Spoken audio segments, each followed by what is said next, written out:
Okay, good morning. Welcome everybody to the PowerWeb's annual conference 2025. This year we have an exciting theme called Power Grid Cyber Resilience and Sustainable Edge AI. I'm Alex Stefanov. I'm Associate Professor at TU Delft in EVI, Intelligent Electrical Power Grids, and work on cybersecurity and cyber resilience of power grids. And I'm happy to co-chair with Aaron. Thanks, Alex. I'm Aaron Ding, Associate Professor in TPM. I'm a computer scientist and very happy actually to chair this year, co-chair together with Alex for the PowerWeb conference. And then it is my honor to first opening the conference by introducing the TPM Dean for the opening speech. And then that would be Koki. So, yeah, please.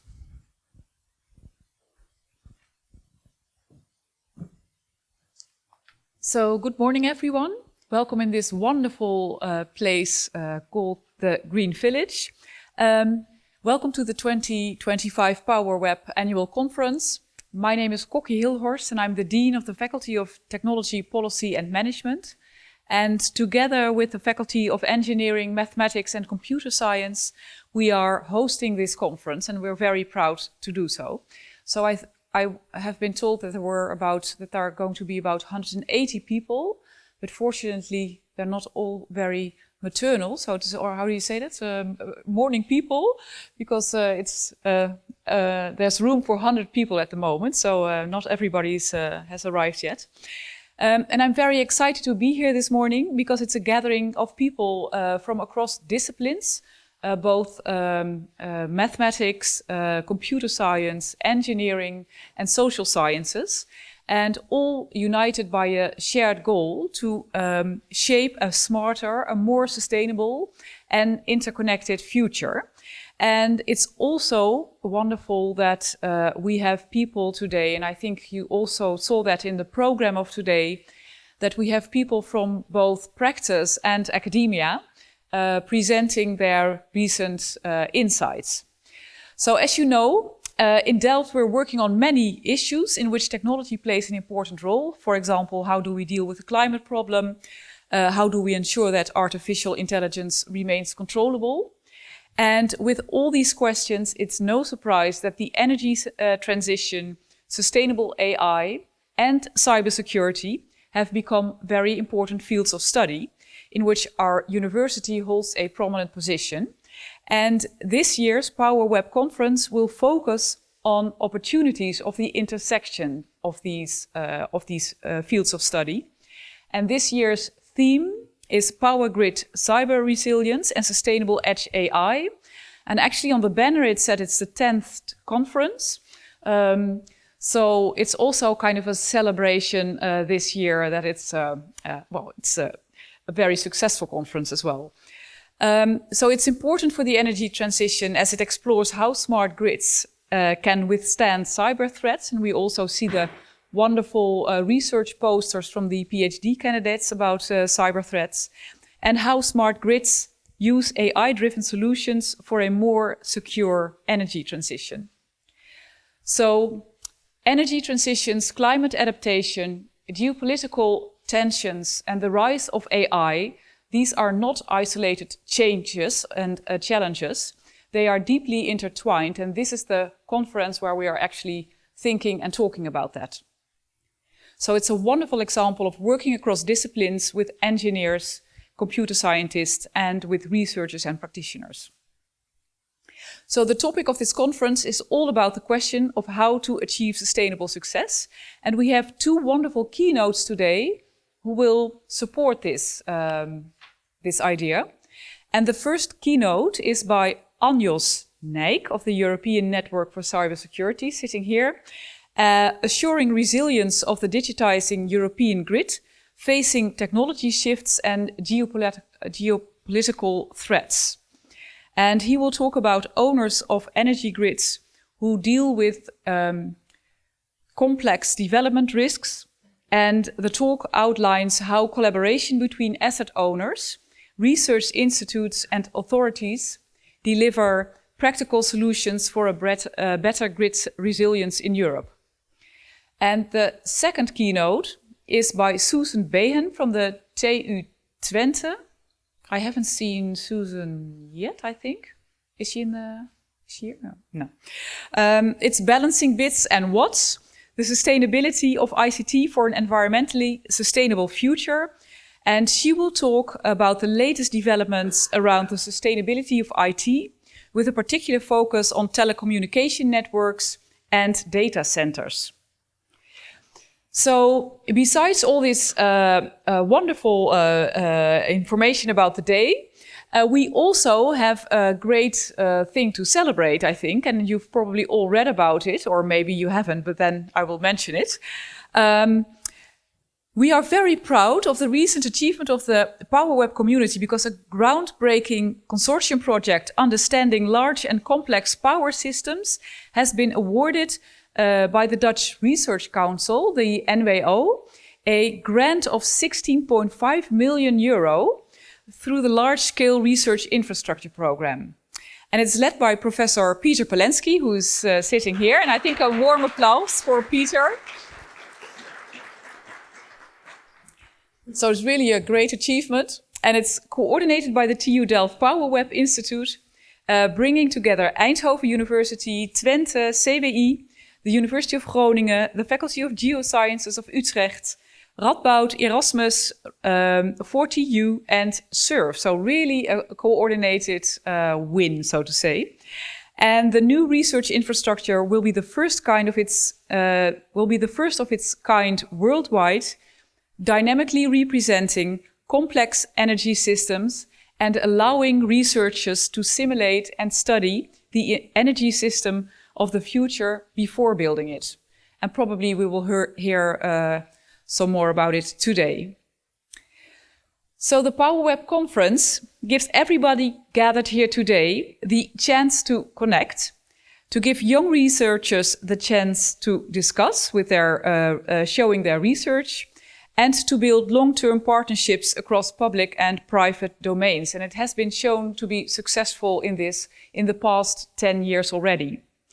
So I would like to express my appreciation to the research teams and coordinators who have made this day possible, to the staff and students who work behind the scenes to make this work, to the people working behind the counter, and most of all to our PhD candidates and early career researchers, because your curiosity, your research questions, and your drives moves us all forward.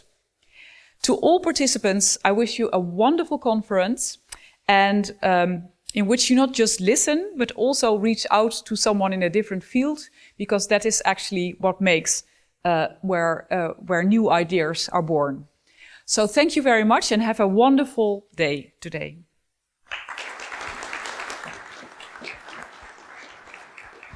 Thank you very much, Kaki. Now, moving on to Professor Peter Palensky, who will introduce PowerWeb.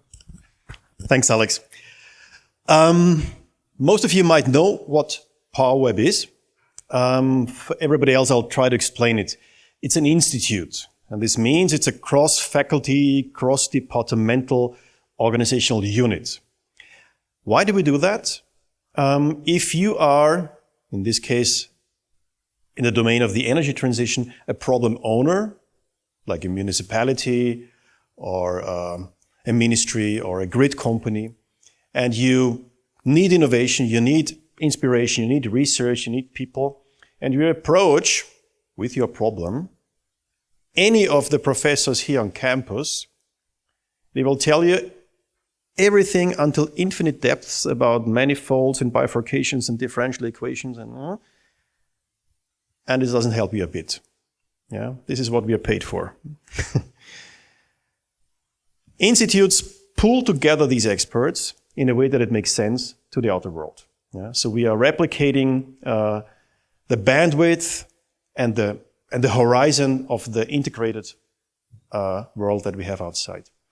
And this includes community. It includes also shared infrastructure, organizational structures, budgets, and so on. But it mainly is about community. And the example that we have just heard of this grant, which was facilitated by PowerWeb in the end, how to get it, how to fight for it, it's very, very competitive, is a result of community. The institutions that were mentioned is a dream team. Yeah? We have gathered everybody in this country that we need to make a difference. So this center that we are kicking off is worldwide, the largest, the best, the fastest. It's very, very unique. Yeah? And this is only possible if we all join forces. So all the competition that we had in the past between, I don't know, Eindhoven and Groningen and all the others, this is now gone. We have worked to team up and to join forces, and this is a fantastic result.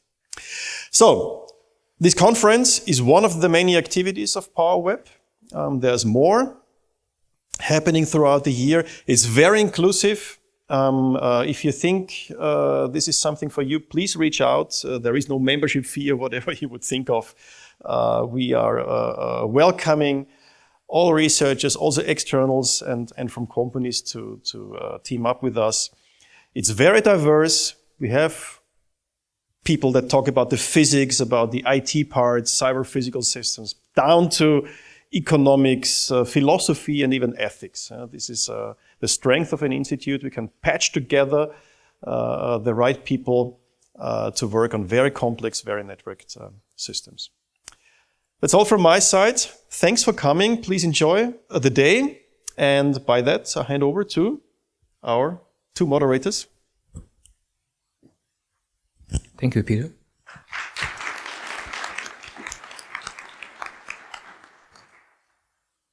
All right, so I guess one thing I actually have to say is that today you have to somehow at least suffer and also afford to talk to Alex and I. And feel free to actually ping us if you have any interest or questions. But then in that sense, we will be co-chairing today for the interesting programs that you are going to have today. And then probably easy way, instead of putting this one, everybody actually can search on the websites on your mobile phone to check the program. But at least we will actually directly show that on the screen. And then the morning, we will have actually a centralized scheme about cybersecurity, about resilience of power grid.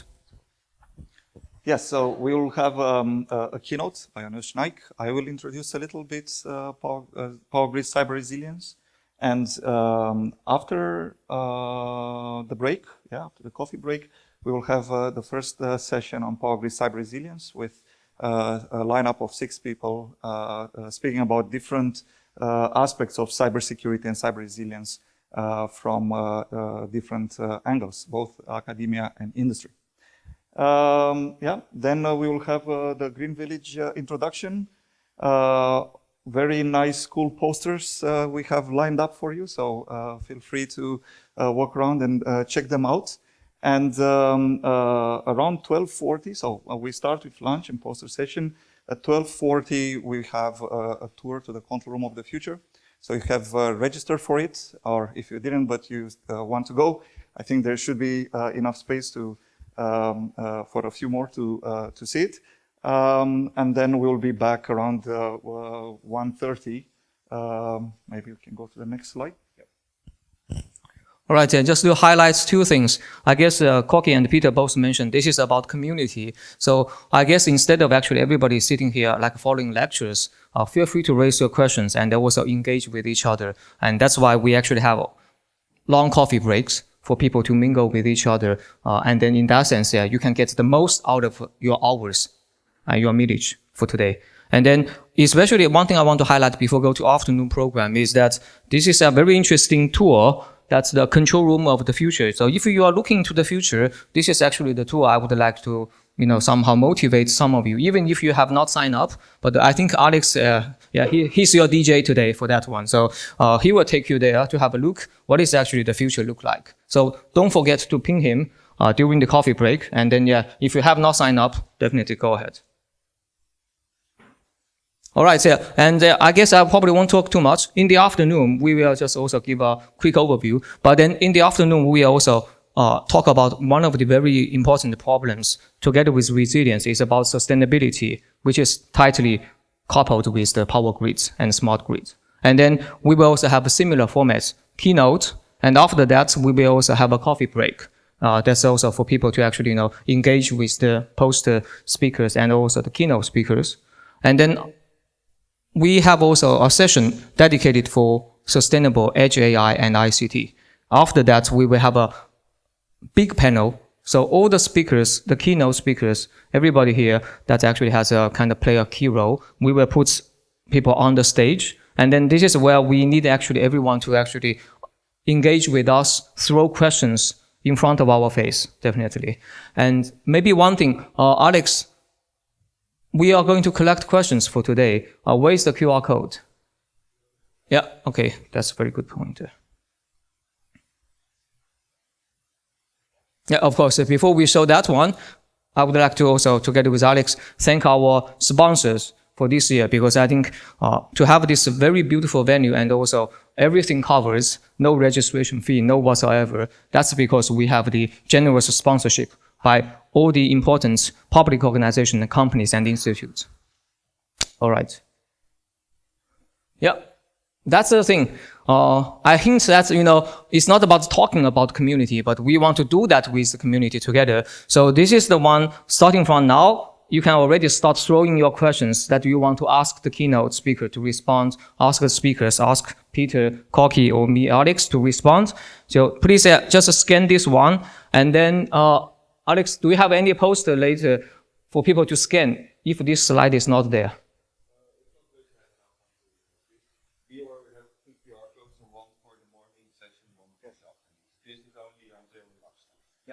And I suggest the same to, if you have also questions for the keynotes and we didn't have a chance to ask them, for the first keynote, so Anjos, you can put your questions in the first panel of Power Grid Cyber Resilience, and for the same second keynote in the second panel. So we will look at all the questions and we will choose some of them. So you can also vote, I understand.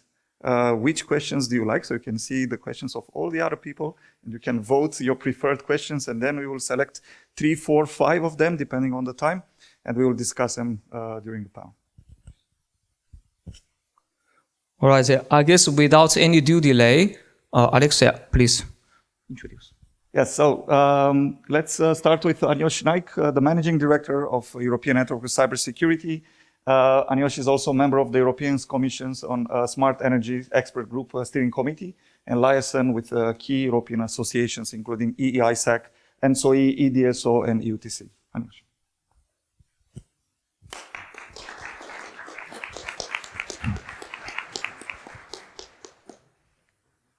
So, this works.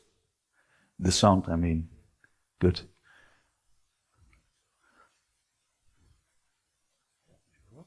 Okay. Well, first of all, thanks very much, Koki, Peter, Aaron, and Alex for the warm welcome, and for the opportunity to discuss smart grid cybersecurity in this distinguished audience. Appreciate it a lot. To introduce myself a bit further, I have a background as an engineer. Actually, I'm an old school Dutch engineer, graduated in Twente, Universiteit Twente, as in technische bedrijfskunde. I don't know still how to exactly translate that. But then I started my career in telecommunications. From there, I made a move into biometric technologies. From there, into AI. And then, since 2012, in cybersecurity. And this is the year that the European Network for Cybersecurity was established. So, the European Network for Cybersecurity is an independent, non-profit organization owned by grid operators that helps its members cost-effectively reduce cybersecurity risks. You can see the members on the slide. There are even more, predominantly European grid operators, TSOs as well as DSOs. But there are now also members joining from other domains, like recently, for example, Rijkswaterstaat, Dutch Railways, because they recognize that the work that we do, the content that we create is for them also very relevant. And the members of ENCS actually collaborate on cybersecurity research, capacity building, and knowledge sharing. Only infrastructure owners can become a member and determine the strategy of ENCS and the priorities. And then we are partnering with academia and also with European associations of grid operators to also, let's say, work with them towards the European Commission in preparing new regulations, like for instance. And then finally, but very important part is we have the expert pool that we have inside ENCS. It means we have 20 really very high level security specialists of OT security. And so they work with the domain specialists on creating and implementing practical solutions. So here you can see where we are active in Europe. Actually, we started in 2012 in the DSO domain, and this was driven by the need to understand better the potential security impact of smart meters, so the introduction of smart meter technology. And grid operators realized that they don't have this particular knowledge in-house, nor can they build it in-house. And therefore, also given the critical nature of it, the need to collaborate, to create this expertise together, and then to make a model that you can share it with the people who need to apply it. From the smart meters, we moved up into the grid to include topics like distribution automation, substation automation, monitoring of the OT domain, electric vehicle charging, so also the connected infrastructures, distributed energy resources. And we all do this from a holistic approach. So after the initial, let's say, basis for ENCS being the DSOs, so many of them joined the association, and when we had more the topics that are as well relevant for the TSOs, also the TSOs started joining. And as said before, there are now new groups also taking part in the initiatives. So the partnerships, collaborations are extremely important as well. So we work a lot with the big organizations that are, let's say, tasked with certain topics by the Commission in terms of implementing, but also preparing regulations, including security regulations. So you have like ENTSO-E is the association of the European TSOs. The DSO entity is the association of all the DSOs in Europe. EEISEC is a particular information sharing and analysis center, also on the field of grid security. So that's just a few important ones. The academia we partner with, predominantly TU Delft. It's very practical because we are located in The Hague, but also because definitely the advanced programs and capabilities that TU Delft has. And so we have long-standing relationship with TU Delft, also in doing Horizon 2020 security research programs. And so basically TU Delft is our kind of partner of choice to, let's say, engage in academic research projects. We also work very close with the European Commission. The European Commission has recognized that they really need experts to be part of the policy making and preparing and implementing process. So we recognize for that. So on that basis, we take part in the Smart Energy Expert Group.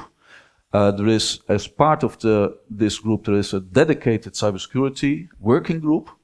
And there we do a lot of work also with the Commission, for the Commission and the other participants in this group.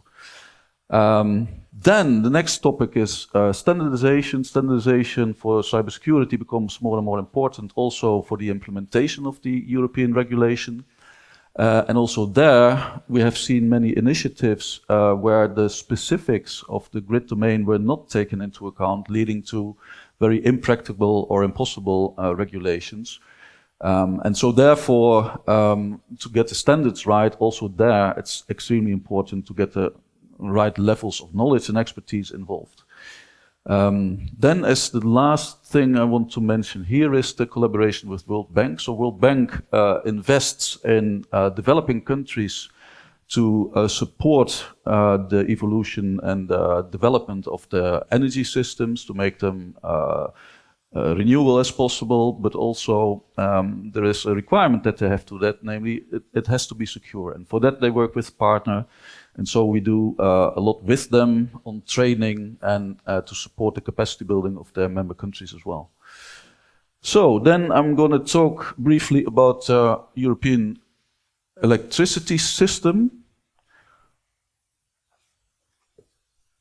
So here you can see the European grids. It's one big interconnected synchronized system with multiple players, including the TSOs, DSOs, generators and suppliers. There are new ICT technologies integrated in the grid, and innovative renewable technologies are connected to the grid. And there are new players who also who are outside the scope of the regulated market. So this traditionally the market was regulated, the grid operators still are, but there are new parties who are not. Then besides this, interconnections become more important due to the distributed generation and balancing requirements. Also we see to make use of the renewables in Africa, there are more interconnections required also to make the system more resilient. It's important to have interconnections. We've seen that in the Iberian case. So this is all happening at the moment. So for the reliability of European grids, I can say, as I said, it has been a regulated business. Main KPI of operators has always been grid availability. So it's in the genes of grid operators to make sure the grid is reliable. If you look at the European scale, and are there differences? Yes, there are. And so mostly it has to do with cultural and financial backgrounds. And so this is one topic that is high on the list also of the Commission, to bring all, let's say, to the same level. And this is what regulation is also aiming at. Then there is the issue that in the central power generation model, grid operators were the ones that could manage reliability within their own scope, which is now not possible any longer, because there are many, many dependencies that are not in control of the grid operators. And with new technologies, infrastructures and nation states connecting to the European grid, reliability management needs to be revisited. So we need to work out how to do it and how to take into account the changes that we have to cope with. So questions here are: what are roles and responsibilities of various actors? What knowledge and skill levels are required and where? Cross-sector, cross-border, and in the context of hybrid warfare, who is responsible for controlling grid attacks and defense? These are complex questions and not really well addressed at the moment. So for the security, basically for grid operators, security is a relatively new phenomenon. Because the system was designed without any ICT capability. There are systems with very long lifetimes. Now for the perspective of the grid operators, security is a real fast-moving target that they have to deal with. The system is in huge transition, so the new actors, the new technologies, the new legislation. And then there are the new threats and vulnerabilities that are not very well understood. The security is high on the European agenda. It's a real priority. I think it's amongst the 3 highest priorities that the Commission works on. And there have been many regulations recently launched. And this is good at one side. At the other side, it is also creating a very complex environment for the parties that need to implement it. Then, as a last remark, what is very specific to the grids is that the grid operators have taken a very proactive approach in dealing with the security issue. And so they have been starting initiatives like ENCS to build expert groups. And so there are in the private domain DSO, TSO associations with cybersecurity expert groups. there is in the public field initiatives like the Smart Grid Task Force, which is a collaboration basically between DG Enner and DG Connect to take care of the security issue and the smart grid development. And now there is this SECG that was talked about before. So now to the risks. And so what I've done here is I made a sort of a timeline of the things that we inside ENCS encountered as really kind of milestones.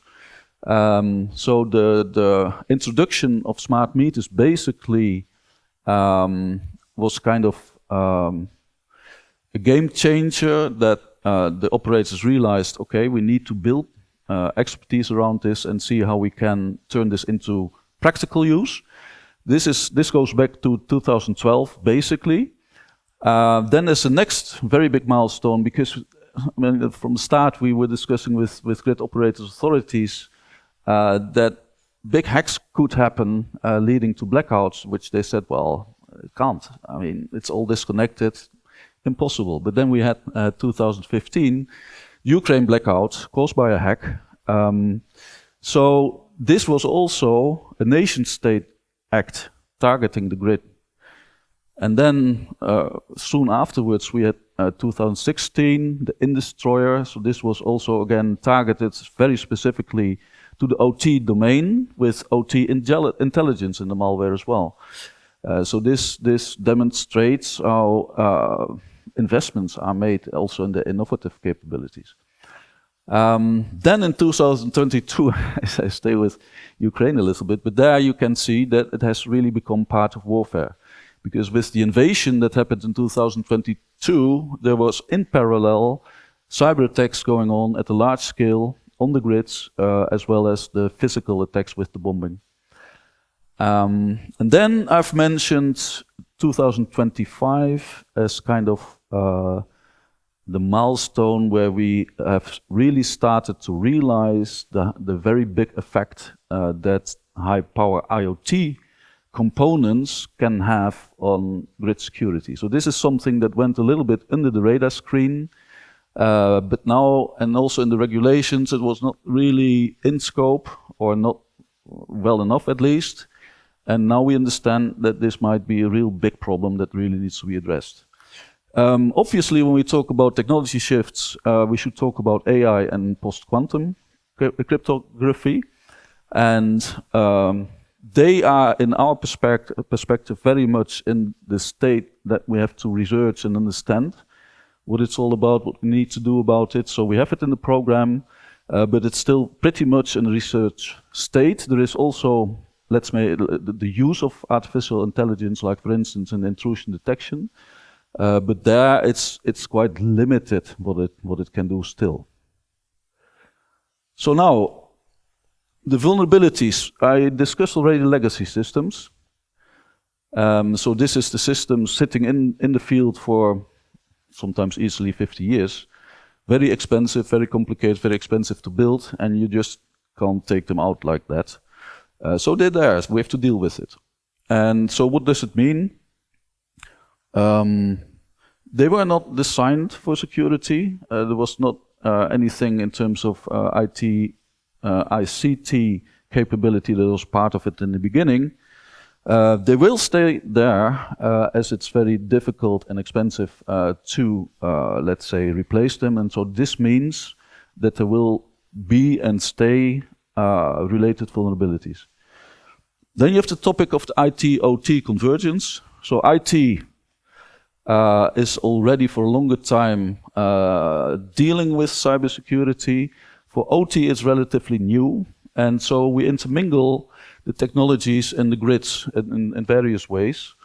So we have, let's say, the OT connected to enterprise IT enables remote attacks.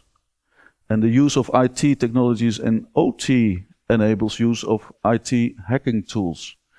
This all increases the vulnerability to cyber attacks. But the other thing is that it's not only a technical issue, it's very much also an organizational issue. Organizations, grid operators, they struggle with how to allocate roles and responsibilities for OT, IT convergence, and building the right skill levels. That's a huge challenge. Next one, and I mentioned it already, is the high power consumer IoT devices. So in the table you can see the power that's currently installed and what's going to be installed going forward, also to implement the energy transition.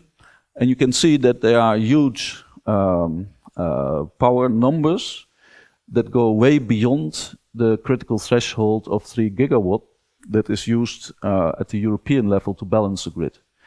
So you can understand that if you find ways how to tamper with this equipment, you can create real big impacts.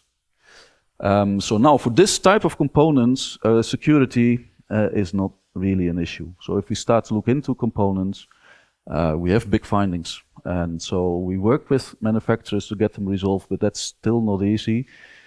We've entered into new partnerships as well, like for instance with Dutch Institute for Vulnerability Disclosure, that findings by us can be turned into CVEs and then be followed up by them to motivate the manufacturers to resolve it. But there will be an enormous amount of equipment installed in the next 5 years. Standardization and legal enforcement will take years to set up. If we get there at all, it remains to be seen. Much of the equipment does not have good software update functions. We urgently need to start structural independent testing and to run realistic simulations to understand what mitigation measures we need in case of a large-scale incident. And I get a bit further into detail on that one, because this is what the collaboration with TU Delft is also about. So this is to dive a bit further into what has been done in terms of getting prepared for this. The grid operators predominantly have information security management systems. Certification, many of them are certified, many others will be, because it's also kind of a requirement coming from the NIS European regulation. What also the grid operators have been doing is creating a buffer at the OT perimeter. So that's all the organizations have been very active. We have created a lot of knowledge how to do it, what works in terms of architectures, but also how to deal with systems and components. Most grid operators have set up a security operations center, usually integrated for IT and OT. So this is something that is still very much in development, also to see how you can learn from each other, to understand better the use cases and how to react on things. And then there is the deployment of OT-specific IDS systems. So what's going on in the grid? Do we understand what's going on? And when do we need to act? And how do we need to act? The regulations that have come into play to address these topics at the European level, predominantly it first has been the NIS directive in 2016. So this is targeted to the critical infrastructure owners that need to take action. So this did affect most of the grid operators, because on a per country basis, countries could make their own decisions what they deemed critical and what not. So this is one thing that the NIS2 directive tried to repair. And so the NIS in 2020 was extended to smaller entities and new parties, such as generators and EV charging operators. And this last one was actually an initiative that we did together with ELAT NL to make the authorities aware how important this set of operators is. Then we have a network code on cybersecurity. So this became effective in 2024. And this one aims to provide union-wide risk management, I have to say, for the European electricity system. So this is unlike the NIS2. The NIS needs to be transpositioned into national law, whereas the network code is a European regulation that applies to all the companies in Europe. And so this is now in the process of implementation. They make a lot of use of the specialists from the ENTSO-E and EU DSO entity groups, but also to engage with the manufacturers to get it right. And so part of this is European-wide risk assessments. Then I want to mention the CRA. It stands for the Cyber Resilience Act. So that has become effective as well in 2024. And this is a market regulation. So it means that manufacturers have to comply, and if not, their systems, products will be pulled off the market. So there is conformance assessment required and vulnerability handling. And the ACS systems, OT, are in scope. However, NIS2 implementation is lagging behind. The transpositioning is difficult, and so they didn't meet the timescales at all for most of the European countries. The CRA has OT grid components in scope. However, it's in the default category, which means that only a self-assessment by the manufacturer is required. So it doesn't really help yet. So all in all, the implementation of new legislations is complex, difficult, and slow.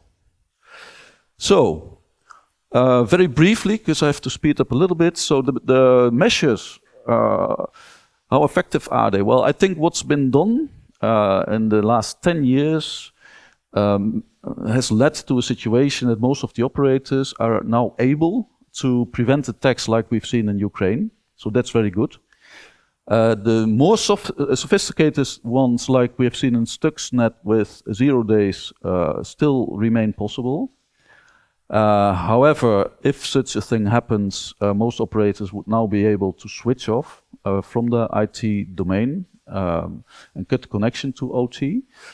And then attackers could get control over high-power IoT devices in excess of the critical threshold. So these are the two, let's say, things that we need to worry about, I think. So this is the challenge of getting the required expertise. So predominantly building and maintaining the required expertise, especially in technical roles, is very complicated. To get that organized, to get it in the volumes as well that we required, and also in the various organizations that require it. And the other thing that's something to highlight is the difficulty to build realistic cyber range exercises. So in ENCS, we deal with it in 3 programs. It's the policy program, architecture program, and the operations program. And this is where we also engage with our members, with our partners to bring in the expertise, the knowledge that we require. Policy is about the implementation of the security management systems and getting the right controls in place, and share about that. To support the rightful implementation of the legislation and regulation.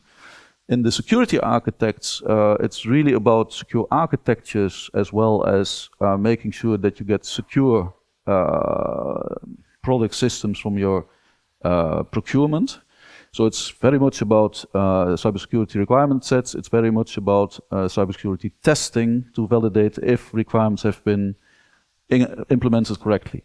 And then the operations, security operations analyst. So that's really people seeing what's going on, finding what's going on, and then acting upon it, and vulnerability management is part of it as well. These programs deliver the knowledge that we also use and implement in our services that we do for testing and for training. So then, this is one very particular part that we are here together to promote, because this is the CROF, the control room of the future. So there we join forces with the partners that you can see here on the slide. And this is building a unique infrastructure for power grid cybersecurity. And it provides us with a new and unique capability to do large-scale simulations on grid impact of attack scenarios, and also control room simulations for incident response training. And as we speak, we have one training that is coming out of this program that we are now delivering to Annexus. So we use this infrastructure for cyber range for attack and defense exercises, cybersecurity research projects, and SOC and grid operator trainings led by ENCS. So here you have some more detail. So we have, let's say, the European projects, EFORT and Cocoon, that we use the funding to get this going and to get the deliverables that we want. So it's incident response training with malware simulation at substation, including realistic incident response processes.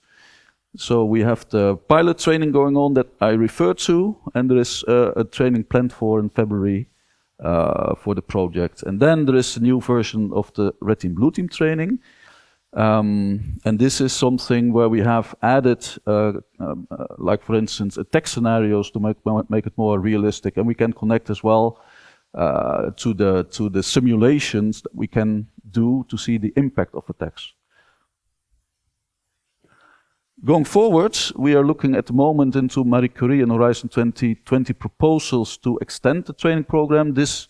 We had this week a follow-up on our internal strategy development meeting with the members, and one question they came with is to have kind of a normative training program, to be very dedicated about what, if somebody joins the company, what do they need to learn about security, what do they need to be capable of. So we can use it for this, and then there is the analysis that we're really interested from what happens if we have big-scale DER attack scenarios. So that's in scope of what we are looking at going forward. And that brings me to the conclusions of my talk. So I think the main takeaways here is we're doing really well. However, the attacks at the level of Stuxnet are still possible. So this means that we need better IDS systems and incident response trainings, and this is what we're working on also in CROF.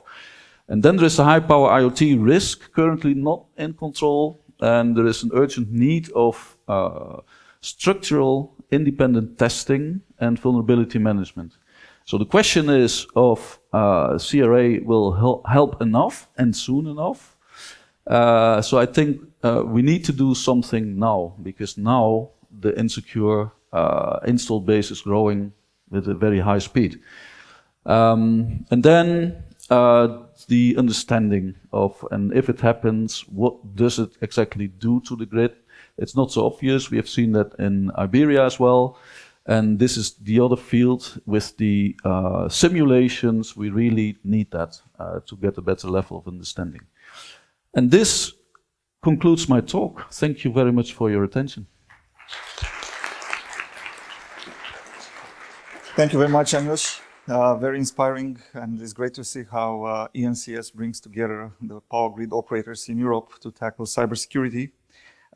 Please put your questions in the online. I will just select the most voted one. It says, most of cybersecurity is USA dependent. Is Europe going for cybersecurity of its own in the future, or hope for the best?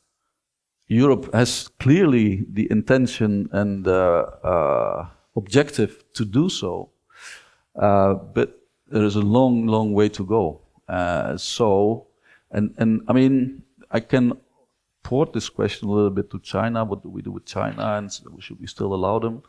And I think, I mean, there is no way not to. So we have to find out how to do it, working on, let's say, a more European capability sourced in UK, and there are certain things that we have to do.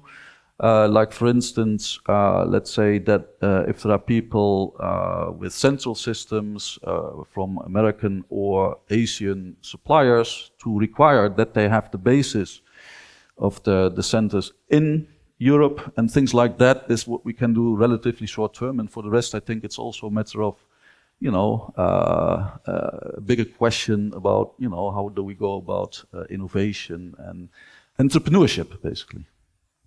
Okay, great. Thank you.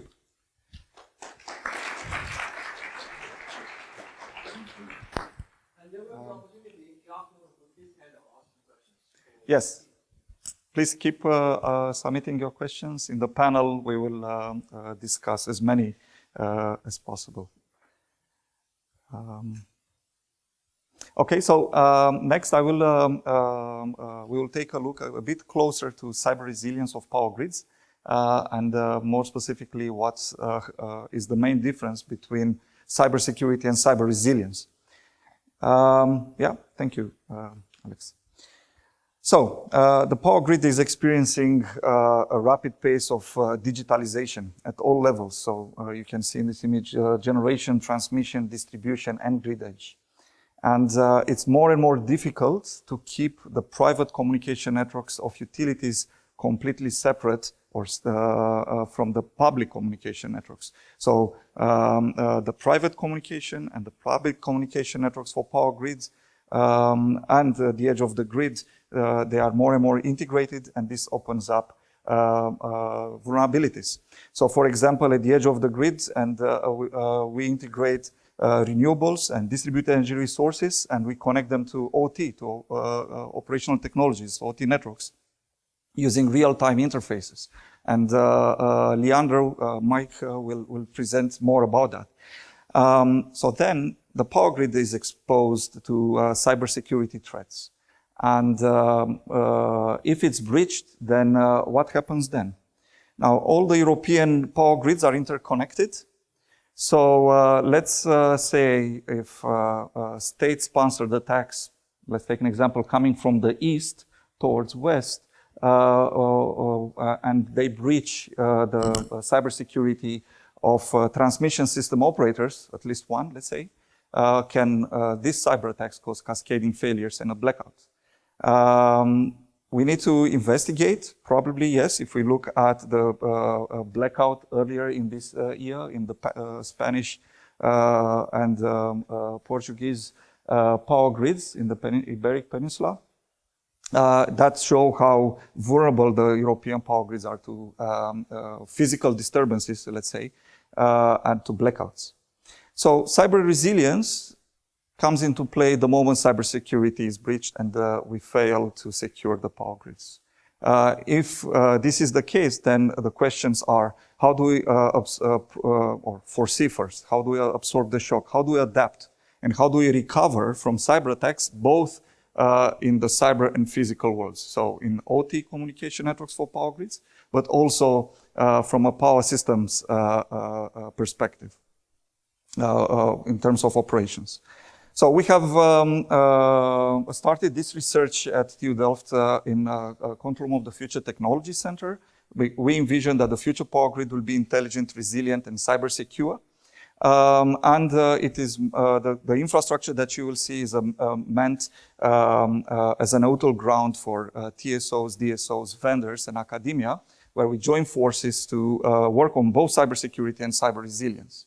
And the control room is equipped with Siemens at the moment technology, so it's operational with Siemens SCADA systems, and in the back is connected to a Siemens digital substation and all connected to RTDS. In the data center, we build communication networks for representing, let's say, to a level of 70%, the typical IT/OT communication networks for power grids, both, let's say, IT, office, local area networks, demilitarized zone, control room, SCADA, a wide area network, and then substations.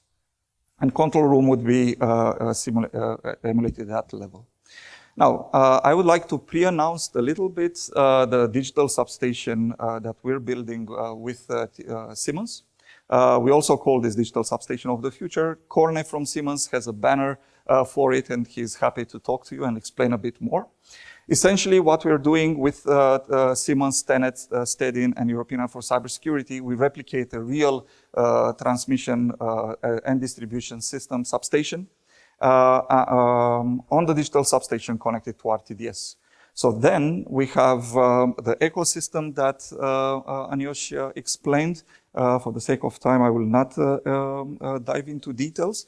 But here, ENCS leads the attack defense exercises with red team, blue team, infrastructure connected to control room and digital substation, and we can analyze the impact of certain cyber attacks on power system stability. So, for example, we look at IEC 61850 as the digital substations are deploying 61850 more and more, even at the bay and process bus levels. So cyber attacks on IEC 61850 Goose, we show that they can open circuit breakers. They can disable interlocking. So this is a new, let's say, trend that we even digitalize interlocking that used to be hardwired. And with exploiting vulnerabilities in sample values protocol, we can disable protection. Actually, we can block protection. So the relays freeze in a sample value attack. So what will be the impact? Well, if we couple these attacks, we could, for example, disable interlocking with a Goose attack. We can open the disconnects on load while the circuit breaker is closed, and that will cause an arc flash. And with the sample value attack, we can disable protection in that substation.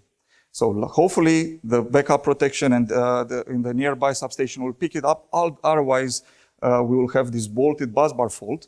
And this is an example from 2022. This was not a cyber attack or cybersecurity related, had other story around it, but this exemplifies the impact on system stability. So these types of attacks can cause instability. They can lead to cascading failures. So we have simulated on IEEE 39 bus, for example, that transmission lines are disconnected, and then you have generator stripping on rock-off. We have over voltage relay stripping and over under frequency, and this can collapse the entire power grid. So in our research on dynamical analysis on power grids for cascading failures, we have been looking how fast these cascading failures will happen and if cyber attacks can accelerate them. And we found that cyber attacks can accelerate cascading failures by at least a factor of 3, so 3 times faster than historical blackouts that were caused by physical disturbances. So then the time to react is very little. So then we are looking, okay, let's use digital twins and AI to increase cybersecurity and cyber resilience. So how we will do that? Well, combining software-defined networking, we get a lot of data from digital substations to control room of the future. And then applying AI, we can analyze the OT traffic throughput to detect if the traffic is anomalous or normal. And we have went even further and did deep packet inspection in each substation into the communication protocols. And with AI, we can detect advanced persistent threats at early stages of the cyber kill chain. So here's the catch. Once the attacks, the open circuit breakers is very fast. It's very little time to react. So then the best way is by looking at the cyber kill chain to detect attacks at the early stages when the attackers just intrude the substation, when they do lateral movements, when they discover the network. And when discussions with European Network Cybersecurity and our grid operators, we have realized that it's a matter of hours, maybe days, from the moment they intrude into substations until they open circuit breakers and cause cascading failures. So that means we have a chance for a security operating center, once if the attacks are detected, to mitigate them in the cyberspace, and power system operators to react. And this is a screen that we show to the control room operators that in the first case, one substation is being at the early stage of the cyber attack, 4 substations there in the middle. That's the doomsday scenario when everything is hacked. So then we have some times to react. And here in various projects, also in collaboration with TNO, we are looking how security operating center, a security operations center with control room operators can collaborate. So on one hand, in the cyberspace, we have threat intelligence platforms, we can have vulnerability management, incident response, and impact assessment functions. And on the other hand, power system operators, knowing with digital twinning what would be the possible impact if those targeted substations are successful, then they can assess the risks, they can see how cascading failures unfold, and then they can implement, in a broader term, self-healing solutions, and more specifically, controlled islanding. So here we deploy digital twins for the power grid, digital twins for the communication networks, and with risk assessment, with self-healing algorithms and restoration, we can strengthen the cyber resilience of the power grid. So here, I'll give you just a quick example. I'm running out of time, so very quickly, I'm almost done. Assuming that substation number 2 is at the early stage of the cyber attack, system operators with AI can implement or not controlled islanding. So in this case, we can split the power grid into 2 islands. And then if the attacks are successful, this will not cause cascading failures. So here, on top, shows what happens if the power grid operators don't implement control islanding. And on the bottom, if they do. So,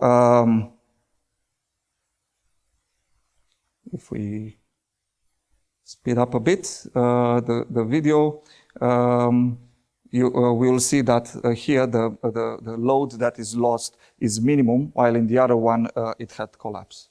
And finally, assuming that the power grid is experiencing a blackout and cyber attacks can disconnect or damage SCADA systems and OT, the question is how system operators will restore the power grid when everything is automated now. Everything is relying on SCADA systems and other operational technologies.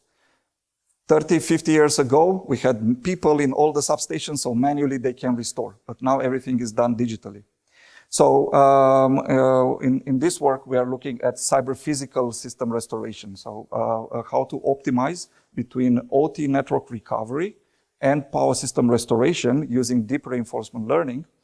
And here we have an animation that shows how the power grid on top and the communication networks can be restored using AI for decision support. Yes, I think I will conclude with this slide.